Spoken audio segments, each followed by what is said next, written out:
Here's the point. We all worship something. What we sacrifice for is what we worship.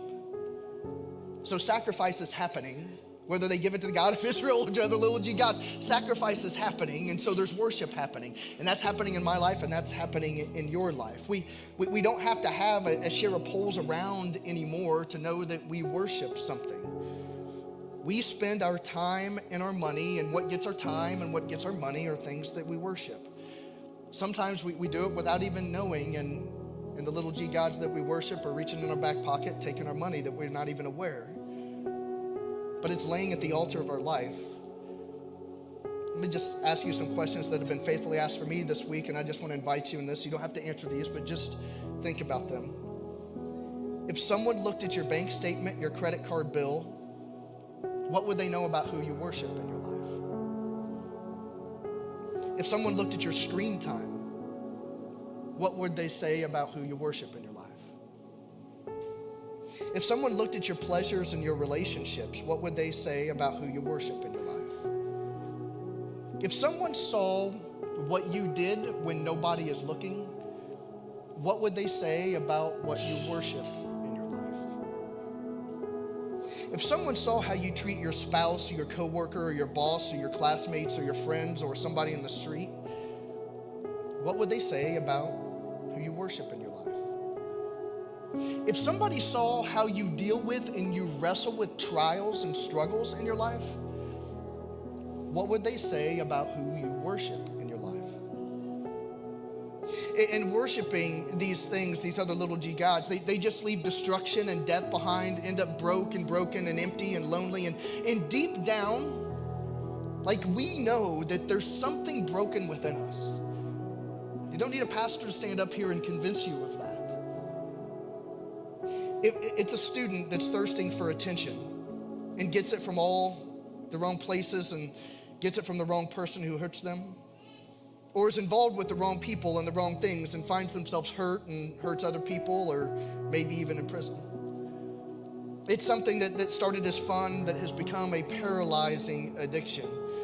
It's a college student that chooses to spend intimate time with someone or someones for recreation and ends up with a disease, an unplanned pregnancy. And what was recreation becomes now a decision about whether to terminate life.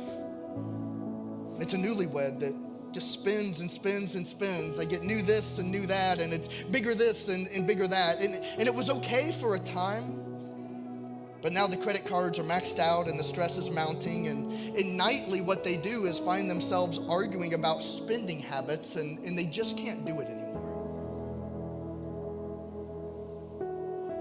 Though they grew up in church, it's as a parent, the late nights and extra sleep and sports and other activities have not only pinched out nightly prayers, but even the 1 hour church that the family gets on Sunday mornings is now pinched out as well. And the kids are now older and they're struggling spiritually. It's the guy who's been married for many, many years and his eyes just start drifting on the computer, or giving someone some special attention in their life. Or it's a girl that likes the attention given by another guy or maybe an old flame. And what was just a drift becomes something that was never intended, and it's discovered. And a family is ripped apart and a reputation is absolutely destroyed. It's someone that's devoted their life to their job, and even at the neglect of their family. And when they lose their job or they retire, they no longer have the office and the big name on a business card and the big team, and no esteem, and the phone doesn't ring because nobody calls. And they just feel empty, like they wasted it all. It's an older person who once used to be able to do anything physically but has lost their health, or they get the test results back and they've lost their identity. Finally, maybe it's someone who's lost someone they love, like me losing a parent. Maybe it's losing a longtime spouse or even a child. And though the grief is real and it's expected, you slip into despair.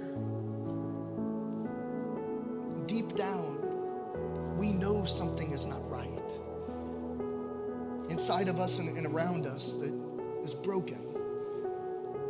We are destroying ourselves pursuing other gods. That's what he's saying.